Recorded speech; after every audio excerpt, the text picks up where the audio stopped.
and welcome to the WhatCulture Wrestling Roundtable podcast. I'm Adam Wilborn from WhatCulture, joined by the Dadley boys of WhatCulture, Michael Hamflett and Michael Sidgwick, usually to discuss all the big wrestling talking points of this week. But today, we are going to focus on one specific topic. But before I get to that, if you're a fan of this sort of thing, make sure you subscribe to WhatCulture Wrestling on either iTunes or Spotify for daily podcasts. We review Raw, SmackDown, pay-per-views. We have more roundtable discussions. We have interviews. And we have a roundup of the week, complete with a bloody good quiz, of course, on wrestle culture. Yes, like I said, we weren't normally going to discuss the big wrestling talking points of this week, but what I want to focus on today is just one man, The Undertaker. It's fair to say, post-Crown Jewel, there's a lot to discuss. But focusing on him, I want to start off with quite a major question, which is, how close is The Undertaker to ruining his legacy? Painfully close, I think. And I speak not as an Undertaker fan, which is a problem because, in my opinion, his legacy has been kind of ruined by the streak ending and then virtually everything that's followed. You say, like, a lot came out of Crown Jewel, but really you could have this carrying over from Super Showdown as well. We had a lot of complaints about this version of The Undertaker at Super Showdown, just like we had these complaints at WrestleMania, just like we have these complaints every time he performs, when more and more people seem content to just say hashtag thank you Taker, just forgetting the entrance. There are plenty of wrestlers where we can appreciate them just for an entrance at like a Hall of Fame ceremony or at like a rare Raw appearance, without 30-minute matches that serve nobody, least of all him at this point in his career. The beauty of The Undertaker's legacy and the reason why people are so fond of him and have got such a firm bond with him is the amount of guys he's outlasted. Hogan, Savage, Bret Hart, Shawn Michaels, Steve Austin, The Rock. Like, The Undertaker was genuinely a phenom for doing things that they couldn't and wrestle for so long. It's such an amazing level, and for that he commands the utmost of my respect. Well, not the utmost, he's not Japanese, but now he doesn't have that phenomenal calling card anymore. He has become just another down-and-out wrestler, and it's really sad to see. If he retired at this year's Mania, I'd probably be more favourable to think, you know what, he had a bad few years there at the end, but as a body of work goes, that is so impressive. But the problem now is that he's worse than mortal. He's terrible at the minute. I feel like he kind of fooled us all a little bit with the late resurgence as well, because at the turn of the, like, you know, late sort of American Badass era, we sort of say like 2000 to 2003, there was moments where he was quite entertaining, but like his work definitely suffered, you know, like he didn't seem as into it. He quite liked just being this motorbike riding version of himself to such an extent that he seemed to care less about being a pro wrestler. But that mid-2000 run, I mean, that would make your own eyes roll in the back of your head watching those matches time after time, let alone his. He was this supreme version of himself. He was the same Undertaker that like scared kids when we were all children, but he was this supreme professional wrestler in the process. He was involved in storylines in a way that he felt a more relevant part of the card than some of the guys that were supposed to be coming out from underneath and taking his place. The things he did for Edge, the things he did for Batista, you know, it wasn't all great. He still had his politically motivated moments against the likes of CM Punk and stuff like that. But like, while John Cena, now when you reflect on the era, was a guy that did so little for so many of the talents around him, The Undertaker began doing so much.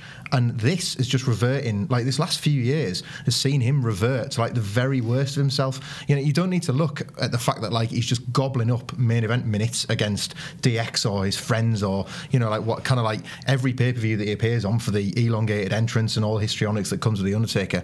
You only need to look at sort of like the Bray Wyatt feud in 2015 at WrestleMania and the Survivor Series.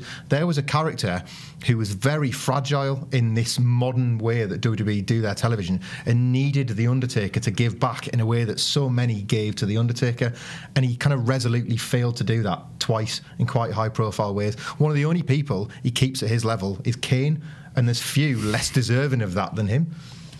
It's a weird scenario to be in, because I'm sure if someone offered me a ticket to go and watch an Undertaker match, even today, I'd bite the hand off. Wouldn't. Because I'd like to say, like, I think wrestling fans want to be able to say they were there, they experienced that entrance, like you say, they experienced the feel of an Undertaker match and what the crowd is like. And I still, every time I watch him, I hold out a hope that, like you say, he's going to roll back the years to sort of late noughties and we'll see that again. And then a minute into the match, you kind of see it in himself in some of those matches. You just suddenly realise, oh no, he can't quite do that anymore. No, and a crown jewel. Everyone's seen the gif now where Taker's completely gassed, lying on his back, and like a strand of hair falls over his face, and he's going. He's trying to blow it away, and then when he does it for a third or fourth time, he goes, and that makes him collapse to the mat. He's too knackered to even blow his hair out of his face. I mean, that is a sad sight. And when we talk about legacy in wrestling, I can't look at the Ultimate Warrior now and think of the guy in my childhood who made me jump out of my chair as a 5-year-old thinking, who the hell is this? I see a problematic, horrible man. Hulk Hogan, the guy who just cast a spell on me in a similar way, kind of see as an awful old racist. Shawn Michaels, am I going to see him as Bald Shawn or the sexy boy? I mean, I don't know. These people present an idealised version of themselves, and it works. When you see the mortal underneath, it's just such a shattering image that it's more indelible and it stays with you. And I worry with Undertaker that that's what I'm going to be left with now. I think when he walked away at WrestleMania 30 when he lost to Brock Lesnar, fair enough, that match you can kind of, you can give him the benefit of the doubt, yes, the cushion he received in the match, and he still looked fighting fit. We were only a year removed from the CM Punk match when we still believed this was this like reinvented Undertaker who was capable of one outstanding match a year. When he walked away from that, I mean, Sidgwick, you were there in person, but even watching on television, it felt like it would have been an okay time to say goodbye. Like if that was the moment that made the character mortal, the last thing we need to see is reminders that he's this mortal human being. Let's take that one moment and enjoy like the real purity and the real beauty of seeing this man that we've forever seen as this like mythological creature brought back down to earth with a thud. Like if you're going to humanise him, that has to be bottled in a moment, not a protracted period of humanising him as one of like, God forbid the Undertaker becomes as ordinary as everybody else on the roster. And they're not just doing that. They're not just making him as ordinary as like your rank and files, your Dolph Ziggler and your Seth Rollins. It's always Dolph for you, innit? Sorry, yeah, but they're making him worse because at least those guys, ordinary boys, come out and like wrestle. At least they kind of look. If you like take a show like Crown Jewel, you've seen countless matches where the booking's not helping anybody, but the work is pretty solid. The booking is there to favour the Undertaker time and time again, and the work persistently under delivers. We were talking before we started this about the last good moments of The Undertaker. We talked about the WrestleMania, and I think generally accepted WrestleMania 29 was probably his last great hurrah. Obviously, with WrestleMania 30, it was a legendary match with obviously Brock beating the streak, but with the concussion and what have you, and then the subsequent WrestleManias after that with, like you say, Wyatt and Cena and et cetera, and Roman, of course. So what was his last good match for you two? For me, it was the Hell in a Cell with Brock Lesnar in 2015. I loved this version of The Undertaker because he wrestled as if he knew he was past his best, but he'd retained enough of his best to actually yield an entertaining match out of it. He wrestled defensively. He used smoke and mirrors. He looked like the old corny magician the act like effectively is. And there was such a pathos to those matches, and there was such a drama, and there was such a layered portrayal of The Undertaker's character that I just thought they were absolutely brilliant. And I thought that was The Undertaker being immortal but trying to disguise that from himself. I thought it was a really interesting narrative that he was spinning, and he should have used that as the end, because everything since then, like, invariably has been awful. I think this is one of those rare occasions where Sidgwick's more generous towards WWE than I am, because I wasn't as kind on that programme. I felt like I was watching like a laboured, especially because it was Undertaker and Brock, and they've had several runs where it's been really, really good. Like, in Undertaker's elevated Brock and like worked up to his level. I felt like that was like quite a poor tribute act to some of the previous stuff they'd done. Punk, it's hard to look past Punk, but I'll also say that, like, if you recall the 4-year arc of the 2 Shawn and 2 Triple H matches over those WrestleManias, Undertaker was kind of like the workhorse of all of them, because, like, you know, Shawn in that first match, fair enough, was still Shawn Michaels, the showstopper, and then the retirement match was all about him. But if you view that as a 4-year arc, this is Undertaker being like for want of a better phrase, the great man of WWE. He's toppled Shawn, he's toppled Triple H. They've told an end of an era story, and the Undertaker's the one that gets to carry on, like, living that legacy once those two kind of ease into retirement. It felt believable to me that he was the guy outlasting 2 men that he had no right to outlast. last. And I think that was a credit to his work. Yeah, he was beginning to rest more, and yes, he was taking more time off to build up to things like the Punk match the following year and the Brock match the year after that. But I never felt so like ripped off by his performances as I do now. And those were the last times I ever remember feeling like I was getting an entire Undertaker experience that was satisfying. The Brock match still had power until he lost, and then ever since then I've just felt really cheated by the Undertaker's work. The Roman match, I think, was an unforgivable effort in my opinion, and I think you can't even compare that Undertaker with the one that was fighting Triple H just a few years earlier. Like the drop off to me was incredible. Speaking of that, what do you think you two realised that time had caught up with the Undertaker? For me, it was the Shane McMahon match. It was WrestleMania, his stomping ground, where he forged his latter-day legacy. It was his trademark gimmick, Hell in a Cell, and it was in his home state of Texas. Thought if you're going to get a return of the old Undertaker after the Bray Wyatt stuff, which was reprehensible, after the mitigated disaster that was Brock Lesnar at WrestleMania 30, I thought if he's going to be the ultimate Undertaker of old, he could drag a great match out with Shane McMahon here. And it was rubbish.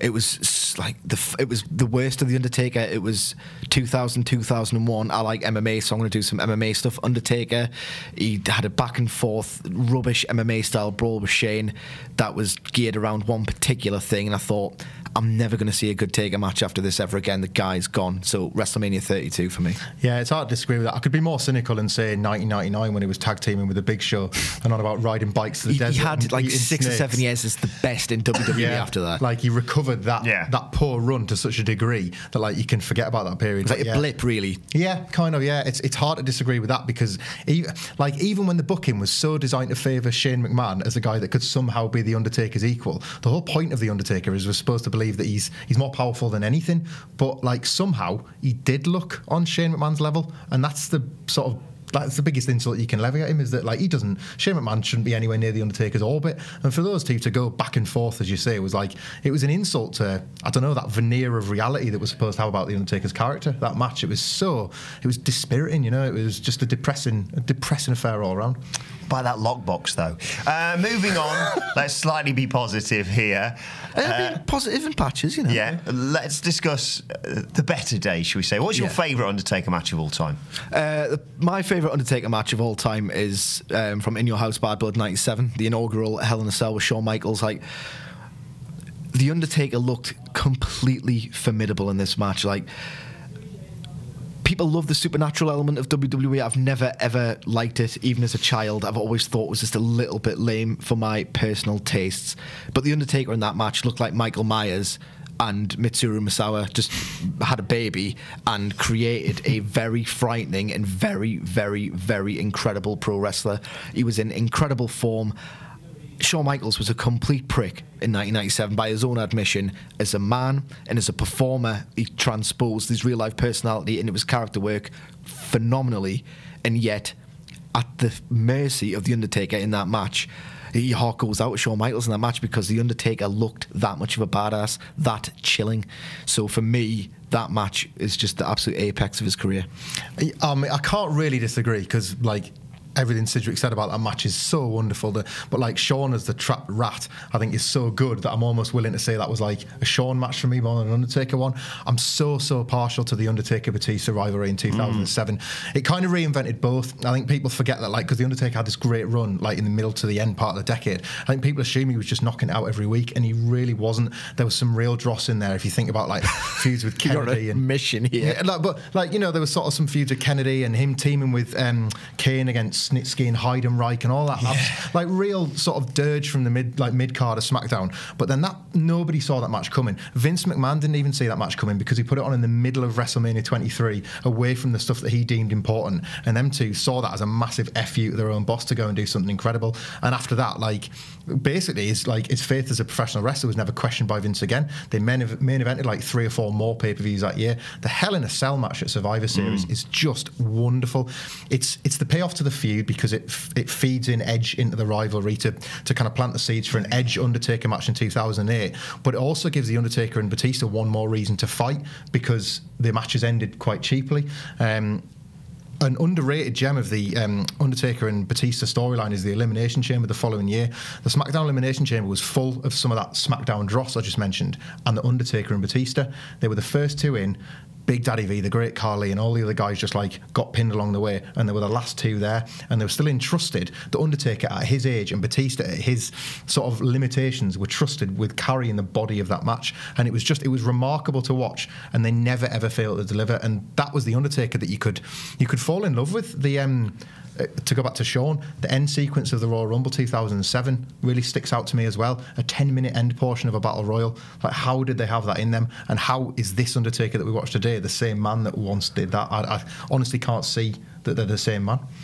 It's amazing to think about stuff like that. And looking forward, I completely take on board everything you said about the Undertaker, and yet every single time I know he's going to be making an appearance, and especially at WrestleMania, you do think, or you're almost willing him. You sat there going, if you can just pull out one more match, like to ride off into the sunset. Before you bugger off. To ride off into the sunset, though. Just put over Roman Reigns and be done with it. With a real, genuinely classic match, like we saw with Shawn Michaels. Just a real... not a micro. No. Just trying to clarify that. Like a microcosm of his work in one match at WrestleMania, just to be done with it all. Let's talk less about who he's putting over and who's getting that final win over the Undertaker, and more who you think would be either the most appropriate or would get the best match out of the Undertaker. Let's book his last match at, let's say, WrestleMania 35. Who would you have him face? Right, there's a danger to this, because back when the streak was this incredible thing that everyone thought was going to be the platform to get over WWE's next big star, back in the back end of the 2000s, everyone's going to give it to Mr. Kennedy. And with all due respect to Mr. Kennedy, he didn't really work out as a top caliber performer. Ted DiBiase Jr., like, there's all sorts of these mid-card acts people thought would get an automatic rub. So you've got to be wary of that. In answer to your question, the last two matches have proved to me beyond a shadow of a doubt that there is no classic match left in The Undertaker. Absolutely none. If I was holding that pencil in that company, I would book, and I don't know who yet, but someone with sort of a bit of the physicality about him to put this over. I would book a complete burial, a massacre, like a sadistic beatdown, have The Undertaker do nothing except get creamed for about 6 or 7 minutes. I'm talking something as harrowing and as depressing as the WrestleMania 26 match between Bret Hart and Mr. McMahon. If Taker's got absolutely nothing left, which I don't think he has at this point, completely massacre him and have it be... Big Show? Okay. No. Genuinely, if they want to do something with sheer balls, I would have them do it to Tommaso Ciampa. Wow. Tommaso Ciampa kills Undertaker for 8 minutes. You're not going to get a classic match, so have a moment that is seared into your memory, that is so depressing. Watch him get his arse handed to him for like 10 minutes, brutal beatdown. He's got nothing left, and you might get a star out of the dust. Funnily enough, I also couldn't visualise the great match. I was trying to think, do you go down like an AJ Styles route or a Daniel Bryan route and try and somehow magic a great match out of a man that seems incapable of a great match? I kind of went down a slightly different route than picking the heel just to destroy him. But I thought, if there's one way that you salvage, because he couldn't give his supernatural powers to Bray Wyatt, you look down the roster and you think, if anyone can be salvaged by it, it's Finn Balor. If you present the Demon entrance as a contemporary version of the old Undertaker entrance, and then the match isn't going to be great, by the way. Like, just have to sort of like preface that with the fact that the match isn't going to deliver some like Finn's best night, or the Undertaker's not going to have this one final classic. But the match itself and the story that can be told within that, like the Undertaker can be used effectively to feed the Demon. The Undertaker loses in the end, and the supernatural power of the Demon, which is still, it's fairly strong. When little else for Finn Balor, I think, is really working and is successful, as we saw at SummerSlam. They deploy the Demon once and he's somehow Finn Balor all over again. So if he does that at WrestleMania on this grand stage, it's something for him to take forward for all the months and years in which they send out Baron Corbin to beat him up on Raw. There's always that they can fall back on, because they know that, like, we allow ourselves to forget the weekly show if you remember the big picture moments. So, but yeah, similarly to Sidgwick, I can't ever visualise another great Undertaker match. Right? Like, what about the WWE fan amongst us the most? I realised I posited this question, but even I am struggling. Angle. I genuinely, I don't know. I think Cena would be a nice end to it. I realise that's probably what they're angling for, so maybe that's playing on my mind. There's a part of me, and I know this may not play into WrestleMania, what with Trips' injury and Batista and Randy Orton. There's a part of me that thinks that the current Randy Orton, the really sadistic Randy Orton, that is actually a really like good shout. That is a really good shout. Yeah. But let us know in the comment section who you think he should face for his last match if it is to be at WrestleMania 35. And let us know if you think Undertaker is close to ruining his legacy. You can either write in the comment section or tweet it at us at WhatCulture WWE. Whilst you're on Twitter, you can follow all three of us. You can follow Michael Sidgwick at Sidgwick. You can follow Michael Hamflett at Michael Hamflett. Follow me at Adam Wilborn. And make sure, if you haven't done so already, to subscribe to What Culture Wrestling on either iTunes or Spotify for daily podcasts. My thanks to the Dadley Boys. Thank you for joining us. Please don't hurt us, Mark. We will see you soon. It's been balanced. It's been balanced. We've given a balanced career retrospective here. Goodbye. It's been balanced, so you can't tell us that it's not been balanced. I don't like The Undertaker. I don't care. I'm being balanced. See you later.